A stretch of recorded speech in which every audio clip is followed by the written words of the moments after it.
How disappointing. Gilded Night Market? More like bullshit bazaar. So I remember watching the live stream and being super happy seeing this section.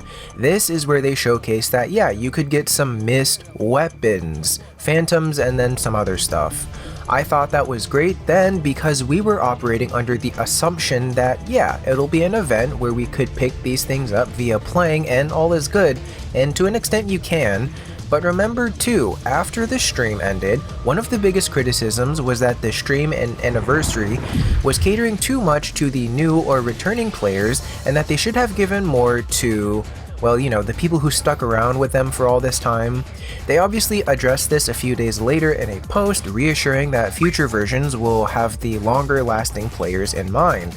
Well, as of the current day of 2.3 Phase 1, this event just ended up reinforcing the criticism even more while also looking worse when in our hands. What do I mean by this? This little event is essentially do these tasks, get these coins, and buy these things. Super simple. But they kinda dropped the cheese fries and picked them up expecting us not to notice the wads of dirt on it. Because these two tabs are dedicated to pulling. Meaning, in order to get the coins, you need to do a certain amount of pulls which are divided up between characters and weapon pulls. So, that's some cow dung. Typically, events that require you to use the most valuable thing in the game to participate or get stuff are looked at as about as holy as Jesus in a strip club. Upon looking closer too, remember I said weapons, quote unquote. Yeah, no, they're just weapon skins of the weapons you can't get anymore. Are you yanking my taint with that? Really? Well, that's not good. See, while the weapons aren't the best thing in the world, they are nice to have and may work pretty well on certain characters. At the very least, it's another weapon and rectifier which are tied at having the most resonators. Not only that, it would have confirmed that they'll add limited weapons like these back into the game at some point, reducing FOMO, which gachas and live services are notorious for using.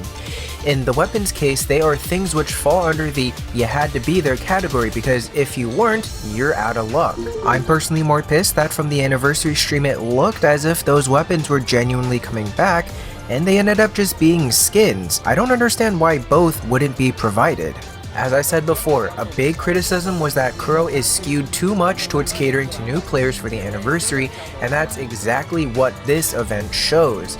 This isn't for me, a day one player, are you kidding?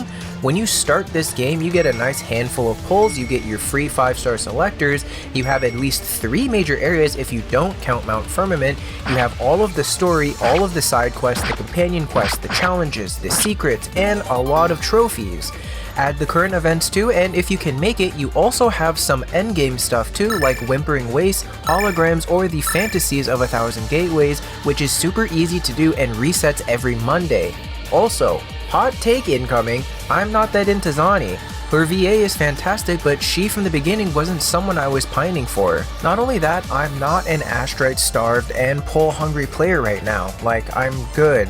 I want to experience the game for generally what it is, and I have essentially who I want and can beat everything essentially. I just pulled String Master to stick up my ass. To stick on Jaja, so sure? I'm not really looking to pull too much this patch. Most free-to-play veterans I think are also in my place too, give or take maybe going for maybe a character or a weapon. The other players would be spenders, which again, about as cool as leaving your card out after getting groceries.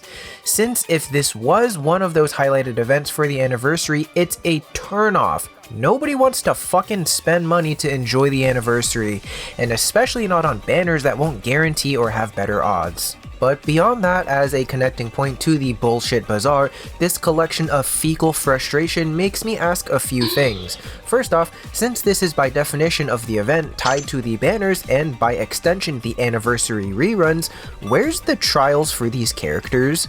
This is clearly meant for beginners because they will get most out of this as they have no characters, no weapons, and maybe little to no patience. Makes logical sense. So what if someone comes in, sees a character, and wants them? but is a little apprehensive because they don't know what they do or play like. Are these new players really just going to be spending all of their astrite without knowing what they play like in their hands? What if they get Yinlin for the mommy vibes but realize that they don't like how she plays? That'll suck for whoever pulled, and it could have been mitigated if you allowed some kind of trial area so they could see how they work. As of now, the Ascendant Aces is only for the featured patch banners. It would have been a cool little thing if the Ascendant Aces also included the 5 character trials with the astrites. Not a lot of astrites, but it'd have been nice. My hope is that this was just an oversight and they add them in soon, but no guarantees, much like the banners themselves. This rank smell of doo-doo reeks of Exploitation of the New Rovers and the fact that they're coming in with relatively low knowledge. Add in all the things to have them pull on banners and spend money, like, sing it with me, the bullshit bazaar. This isn't a new phenomenon. In fact, if you ask me out, I want to put each of your balls in my nostrils and inhale until they're behind my head and I'm high on your stank. Oh! If you ask me on who to pull and you're new, be conservative with your astrites and look into who or what you want because it may save you some currency. Educate yourself on the things you want before you pull. There's more than enough people who will also guide you in that endeavor too.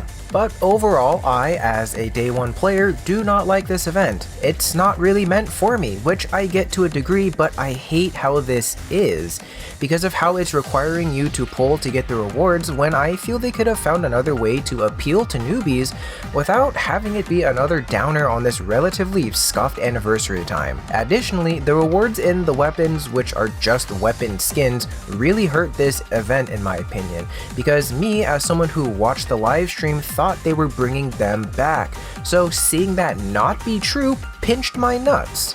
And newbies need more weapon options anyways, and those weapons would have been that.